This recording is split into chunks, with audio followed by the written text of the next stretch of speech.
Sveiki, mielieji! Tęsėme laidų ciklą Lietuvos miestas Panevėžys ar pažįstamas. Šiandieninė mūsų tema – nuo garinio malūno iki regiono miltų pramonės lyderės titulo.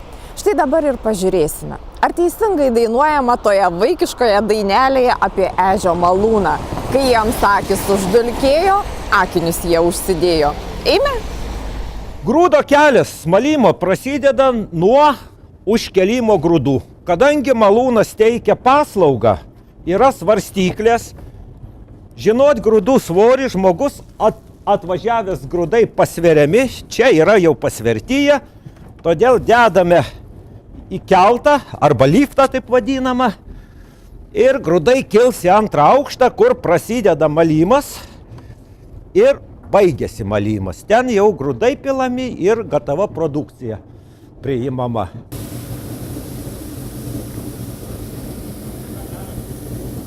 Pilame grūdus į krepšį, iš kurio grūdai keliau žemyn ir Norijos pagalba bus pakelti į trečią aukštą, pereis valomoje, grįž per šatravimo mašiną ir tada pateks į valcus. Dabar per tokį primityvų vadinamą jušką dozavimo įrenginį paleisime grūdus į Noriją.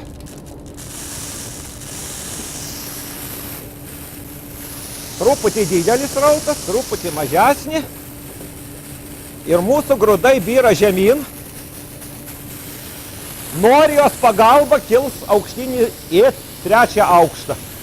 Ateina pas mus į viršutinį sietą grūdai.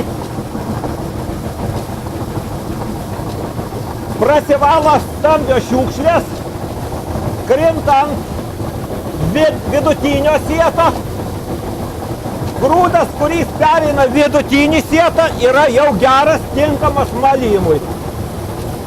Krinta ant smulkiausio sieto, iš jo iškrinta smulkios piktžolytės. Ir štai dabar mes turim jau valomąją prasijotą grūdą. Tai va štai ką randame grūduose. Ir stambių šiaudų, varpų, ir smulkių. Ir va jos yra išvalomos ir švarus grūdas krinta į šatravimo mašiną. Šatravimas yra grūdų nušveitimas. Grūdai ateinantis iš valomosios atvalyti nuo šiukšlių yra nušveičiami. Tai yra šito įrenginio pagalba. Apatinė dalis ištieta akmens masė, sukasi plieninės mentys. Grūdus trenkia į akmenį ir apšveičia viršutinį grūdo sluoksnį. Tai Vitalijos ir Jono Plučių malūnas Ramygaloje. Vienas iš 2 Lietuvoje besipuikuojantis tautinio paveldo sertifikatu. Beje, sertifikuotas ne tik malūnas, bet ir malūnininkas, nes jo pasakojimai verti dokumento, liudijančio apie aukščiausią kompetencijos lygį. Taigi šis malūnas Panevėžio rajone statytas 3 savininkų – Arieškos Masioko Variakojo 1929-aisiais, vadintas Armava. Sovietmečiu 1956-aisiais nacionalizuotas. Dar nė karto, nė trumpam nebuvo nutilęs. Kaip pradėjo grūdą malti prieš 84 metus, taip savo misiją tebevykdo iki šiol. Visai kitoks likimas ištiko Panevėžyje buvusius malūnus, nors malūnininkystė teigiama miesto pramonės istorijoje viena seniausių šakų, ypač suklestėjusi po Pirmojo pasaulinio karo, atkūrus Lietuvoje nepriklausomybę. 20-ojo amžiaus 3–4 dešimtmetyje Panevėžys tapo vienu pagrindinių grūdų malimo centrų Lietuvoje. Tuo metu Panevėžyje gyveno apie 20 000 gyventojų ir pagal tautinę sudėtį tai daugiau nei pusė gyventojų gyveno lietuviai, apie 53%. Didelę dalį gyventojų sudarė žydai, jie sudarė 35% gyventojų. Likusioji dalis tai buvo lenkai, rusai, latviai, vokiečiai, šiek tiek vokiečių. Tai toks buvo mūsų miestas, kai jame gyveno mūsų seneliai ir proseneliai prieš 70–80 metų. 1931 metų duomenimis Panevėžyje veikė 4 garo malūnai, 3 motoriniai malūnai ir 2 vėjo malūnai. Jeigu žvilgterėtume keletą šimtmečių atgal į pačią pradžią, kada prasidėjo Panevėžy kurtis malūnai, tai galime prisiminti Lietuvos valdovo 1503 metų raštą, kuriame jau minima, kad tarp Lėvens ir Nevėžio upių stovėjo malūnas. Tikėtina, kad tai buvo vėjo malūnas, kadangi ilgus metus tvenkti Nevėžio upę buvo draudžiama ir vandens malūnai prie Nevėžio, Panevėžyje ėmė kurtis tik tai šiek tiek vėliau. Žinoma, kad vandens malūnas Panevėžyje įsikūrė 17 amžiaus pabaigoje arba 18 amžiaus pradžioje. Jau 19 amžiuje tai buvo stambus, svarbus malūnas ir miestui davė didžiausias pajamas. Ir 19 amžiaus 7-8 dešimtmečiais miestui duodavo daugiau nei 1500 rublių pajamų šis miesto malūnas. Žinoma, kad 1884 metais malūnas sudegė, tačiau netrukus buvo atstatytas, jame įrengta garo mašina, bet jau 19 amžiaus pabaigoje šis miesto malūnas ėmė, vis mažiau turėjo reikšmės, kadangi aplink miestą ėmė statytis daugiau malūnų, taip pat atsirado malūnų daugiau ir Panevėžyje, taigi miesto malūnas senasis, pirmasis prarado tokią savo reikšmę ir nors 20 amžiaus pradžioje jisai buvo dar rekonstruotas, tačiau vėliau kurį laiką jau neveikė ir statant Laisvės tiltą 1925 metais miesto malūnas buvo išardytas. Smėlynės gatvėje stovėjo modernus akcinės bendrovės Hazeno malūnas. Vėliau jisai įgavo Varpos pavadinimą. Stovėjo labai tokioj gražioje vietoje priešais Laisvės tiltą ir taip pat priešais Petro ir Povilo bažnyčią. Dėl to muziejuje saugoma ne viena fotografija, kurioje vaizduojama šis malūnas ir iš vienos pusės ir iš kitos fotografuotas. Ir viena tokia labai graži, tai fotografo Patamsio fotografija, fotografuota pavasarį tirpstant Nevėžyje ledams. 19 amžiaus pabaigoje malūninkystės plėtrai Panevėžyje ypatingai turėjo reikšmės nutiestas geležinkelis per Panevėžio miestą. Ir 1873 metais nutiesus geležinkelio Radviliškis Daugpilis atšaką, aišku, tai turėjo didelę įtaką malūninkystės plėtojimui ir tuometiniai verslininkai, kaip ir šių dienų verslininkai, buvo sumanūs ir gabūs ir atsiveždavo iš Ukrainos labai aukštos kokybės grūdų, matyti, ten ir pigiau ir nupirkdavo. Čia miesto malūnuose juos sumaldavo ir parduodavo kaip aukštos kokybės miltus, veždavo juos parduoti į Latvijos miestus, Latvijos uostus, tai yra į Rygą, į Liepoją, veždavo į Sankt Peterburgą, į Maskvą, į Varšuvą. Taip pat buvo dar toksai būdas, kad atsivežtinius grūdus iš Ukrainos maišydavo su vietiniais grūdais, juos sumaldavo ir parduodavo kaip irgi aukštos kokybės miltus, veždavo į kitus didžiuosius miestus parduoti Rusijos. Betgi grįžkime į Ramygalą. Pats metas žvilgterėti, kas byra į tuos surikiuotus maišus ir kodėl miltai skirstomi į rūšis, o šių nesupainiosi ne tik dėl spalvos. Dabar galime pamatyti, kaip iš tokio grūdo štai, kada jis pereina malimą volais, kokią turime masę.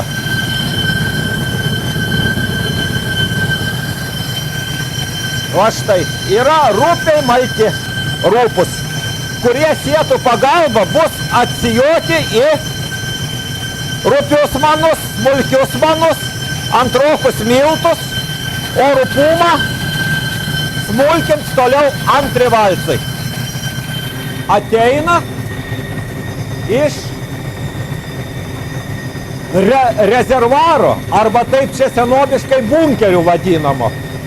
Čia jau ateina masė, kuri praėjusi sietus yra atsisijojusi rupumas. Bet šitam rupume yra dar ir manų kruopų, sėlenų yra, todėl volai yra jau stipriau spausti, su mažesniu tarpeliu, smulkiau refliuoti ir yra dar susmulkinama. O jau perėjus gaunama masė smulki, sėlenos yra ištrintos, taip vadinamos, ir sėtų pagalba bus atsijota. Labai smulkus manai, smulkios sėlenos, rupios sėlenos ir pirmokai miltai. Yra diržas su kaušiukais, semtuvėliais, kuris visą laiką juda ratu, sema valsais smulkintą masę maltą, kelia į sėtus trečiam aukšte. Čia yra pirmi valsai, yra atėjimas nuorijos pagalba ir perėja įsiskirsto į 4 rūšis pagal smulkumą. Ir vat iš pirmų valsų grūdų, taip malūnininkų terminų vadinant draskimo, gausime rupius manus, smulkius manus. Dulkė bus antrokai miltai atsisijos, o rupumas, tai yra grūdo gabaliukai su sėlenom, eis į antrus valsus, kurie bus smulkinami į taip vadinamai sėlenų ištrynimas vyksta. Ir tada va turėsime produkcijas. Jau turėsime rupės sėlenas, smulkės sėlenas, dulkė eis į pirmokus miltus ir labai smulkus manai. Paruošti pirmais, antrais valsais manai mums yra reikalingi malti aukščiausią rūšį. Aukščiausia rūšis yra malama iš manų. Pasižvalgykime po Panevėžį, Malūnų miestą. Taip sako muziejininkai, jis vadintas iki tol, kol jį aplenkė teatras, kol neatvyko čia tiesiai iš Paryžiaus ambicingas režisierius Juozas Miltinis, netrukęs sukurti ir savo asmeninę, ir teatro legendą. Na, o kol kas Aukštaitijos sostiniai priklauso grūdų malimo centro titulas. 1931 metų duomenimis Panevėžyje veikė 5 dideli pramoniniai malūnai. Stambiausias malūnas tai buvo Lietukio malūnas, veikęs Kranto gatvėje, pastatytas 1927 metais, tai buvo didelis 5 aukštų pastatas, čia buvo dirbama 3 pamainomis ir per parą sumaldavo net 4 vagonus grūdų. 1939 metų duomenimis šiame malūne dirbo 50 darbuotojų, tai yra 11 tarnautojų ir 39 darbininkai.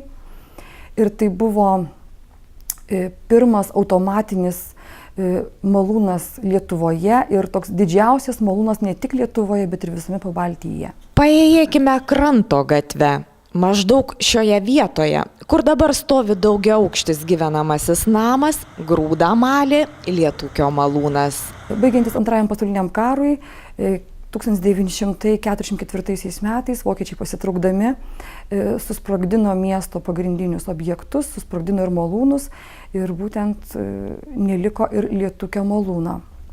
Jeigu eitume toliau Kranto gatve, mes prieitume dar 2 buvusius malūnus. Tuo metu, jeigu eitume prieš 80 metų Panevėžio Kranto gatvė, prieitume dar 2 malūnus. Taigi Kranto gatvėje iš viso stovėjo 3 malūnai. Ženkime toliau. Pro Lenkų gimnaziją. Dešinėje Kranto gatvės pusėje Rubinšteino malūnas. Tai caro laikais pastatytas malūnas. Tarpukarį tai irgi taip pat buvo didelis pramoninis malūnas. Per parą sumaldavo net 2 vagonus grūdų. Ir kadangi po Antro pasaulinio karo Rubinšteino malūnas buvo mažiausiai sugriautas, taigi tarybiniais metais jisai buvo nuspręsta, kad būtent reikia buvusį Rubinšteino malūną atstatyti ir būtent iš tų visų 5 pramoninių malūnų buvo tarybiniais metais atstatytas buvęs Rubinšteino malūnas ir tenai sovietiniu laikotarpiu veikė malūnas visą laiką ir 1992 metais jisai Malsena išsikėlė į Janonio gatvę, o tenai įsikūrė gražioje vietoje prie Senvagės, centre miesto, įsikūrė prabangus viešbutis ir restoranas Romantik. Toje pačioje Kranto gatvėje, tik jau arčiau upės, buvo dar vienas cariniais laikais statytas malūnas. Maždaug toje vietoje, kur dabar buvęs elektrotechnikos gamyklos pastatas. Be paminėtų 3 malūnų, didelių malūnų Kranto gatvėje, dar 2 malūnai stovėjo taip pat miesto centrinėje dalyje, tai yra Ukmergės gatvėje. Ten stovėjo malūnas Jakor arba Inkaras, įkurtas taip pat cariniais laikais. Jo vieta buvusi priešais dabartinį centrinį turgų, kur yra dabar Maksimos parduotuvė. Tai būtent ten stovėjo Jakor malūnas. Po Antro pasaulinio karo tarybiniais metais toje vietoje buvo atstatytas siuvimo fabrikas Nevėžis. Ir 5. didelis pramoninis Panevėžio malūnas stovėjo netoli Laisvės tilto, priešais Šventų Apaštalų Petro ir Povilo bažnyčią. Tai buvo Chazenų malūnas ir šis malūnas, kadangi tokioje centrinėje vietoje priešais bažnyčią, tai yra išlikęs ne vienoje senojoje Panevėžio miesto fotografijoje ir saugomoje mūsų muziejuje. Yra fotografuota ir iš vienos Nevėžio pusės ir fotografuota taip pat iš bažnyčios bokšto, taigi matosi visi Chazeno malūno pastatai ir miesto panorama. Ir jeigu apie senuosius miesto malūnus tenka kalbėti būtuoju laiku, tai Ramigalietis Jonas Plučius, malūnininkas iš pašaukimo, tiesiog mėgaujasi tuo, kas ūžia, džeržgia, girgžda po jo 3-aukščio raudonų plytų pastato stogu. Štai čia yra kelto mechanizmas, kuris yra nesudėtingas, bet patikimai ištarnavęs nuo 30 metų malūno. Ir štai dabar galim pamatyti jo veikimo principą, kuris yra labai toks primityvus, egzotiškas, medinių svertų pagalba.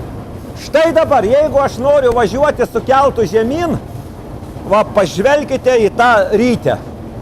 Aš patrauksiu nestipriai virvę, vienas svertas paveiks kitą ir pakels rytę. Dabar rytė atsileidžia iš medinio stabdžio ir keltas važiuoja žemyn. Taip. Jeigu dabar aš tempsiu virvę stipriai, daugiau pakelsiu rytę ir rytė bus sujungta su diržu, kuris suka transmisiją iš 2 aukšto ir mūsų keltas pradės važiuoti aukštyn tada.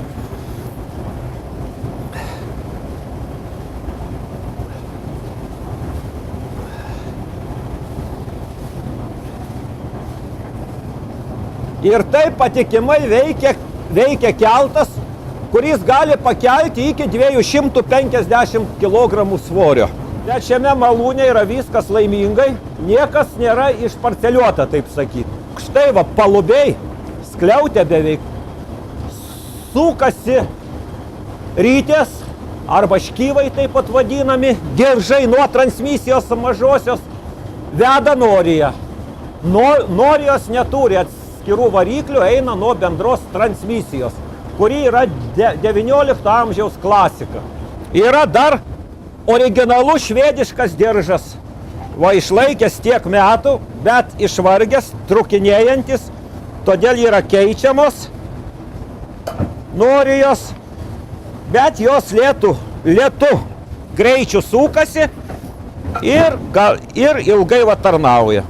Na, o Panevėžyje tarpukariu be didelių stambių pramoninių malūnų veikia ir 5 ūkiniai, laukia iš aplinkinių kaimų ūkininkų suvežamų grūdų. Vilniaus gatvėje iš dvarininko Kaizerlingo pirktame ūkinėme akmens mūro pastate veikė Mikšiui priklausęs malūnas. Jis vadinosi Pirmyn. Taip pat malūnas ir lentpjūvė veikė Šermukšnių gatvėje. Įmonė buvo įsteigta 1937 metais.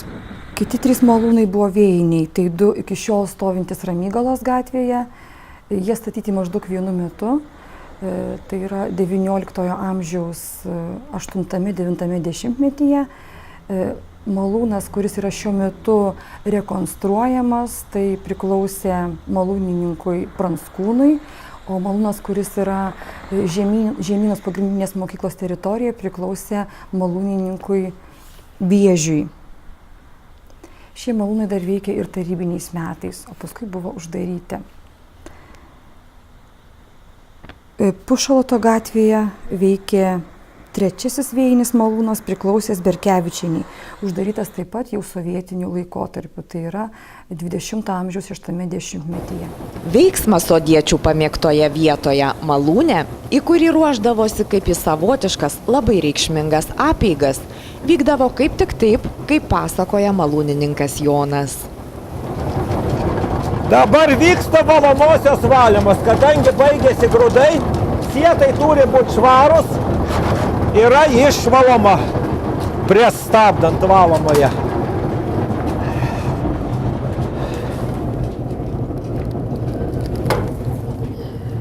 Taip yra sustabdoma valomoji.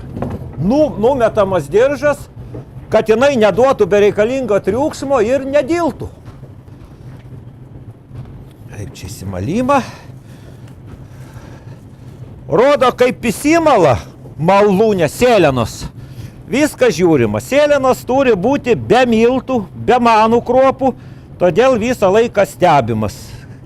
Iš rankos ir iš akies, kaip sako, juokaujam. Viską rodo sėlenos įsimalymą. Kada pradeda birėti miltai, jie, kadangi byra iš tuščių sietų, yra duodama įsibėgėti miltam.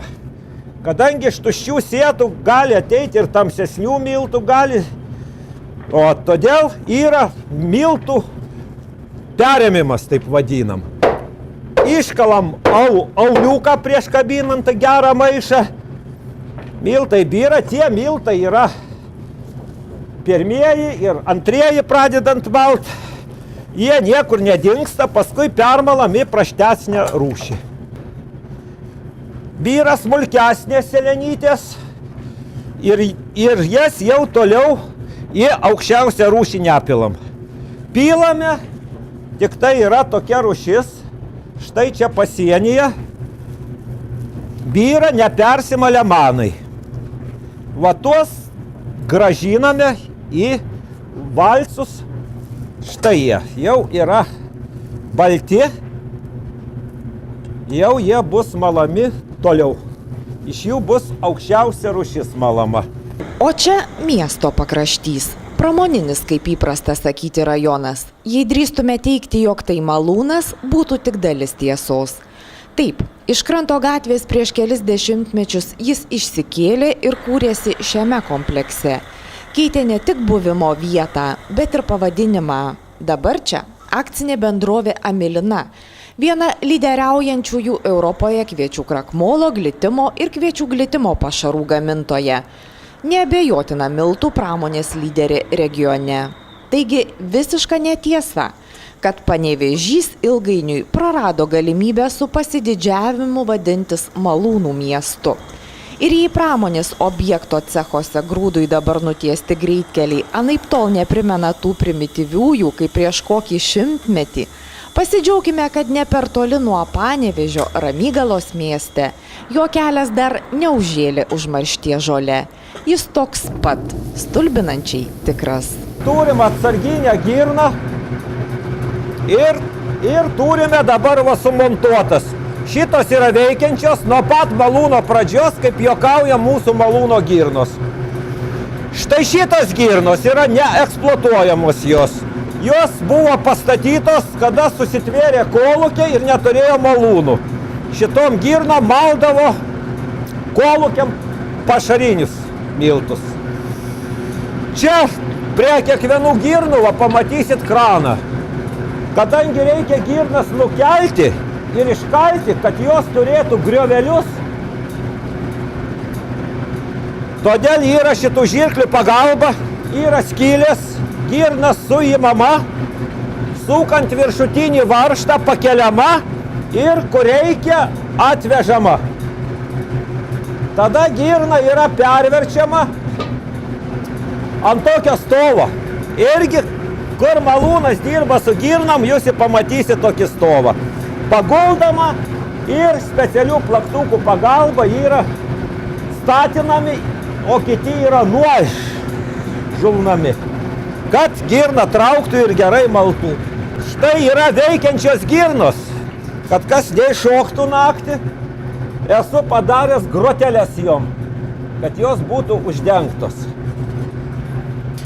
Va, o čia jau dabar galite pamatyti ir akmenį.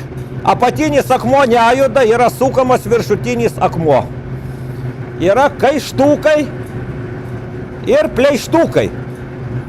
Ką daugiau pleištuką užkišame, tuo mažiau patraukia virvutes ir vežimėlį pakelia, mažina tarpą, grūdai lėčiau byra. Pleištuką daugiau atidaroma ir yra bėrėjimas stipresnis.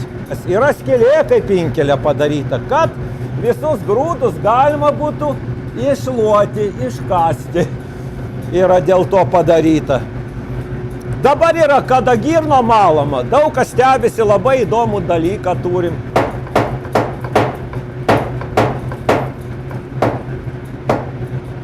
Pradėjus malti girnom, akmenys yra suleidžiami. Ir suspausti akmenys be grūdų negali suktis. Pradės degti ir pridegs. Todėl yra padaryta. Užpylimo aulė telpa 2 maišai. Apatiniai daly telpa 1,5 maišo. Ir štai dabar šita yra diržiukas, atidaro aulo apatinę dalį. Iš aulo grūdai byra. Ir kada jau aulas lieka tuščias, yra užsegama, grūdai byra toliau, o jau kas laukia malti, yra beldžiama, kad žmogus užpiltų. Kada vieno baigėsi malimas, staigiai atidaroma, paleidžiami grūdai ir girnas toliau be perstojo sukasi. Nereikia reguliuoti ir nedeginami akmenys. O pavyzdžiui, salyklas alui malamas kada. Jau turi būti tarpas, kad nesumaltų smulkiai. Taip ir toks primityvus yra rupumo reguliavimas. Dėkojame žiūrėjusiems ir viliamės, kad akinių neprireikė, nors mes iš malūno išėjome ir pražilę, ir apžlibę. Atsisveikiname iki kito susitikimo, kuris vadinsis Misija Lietuvos cukraus fabrikas.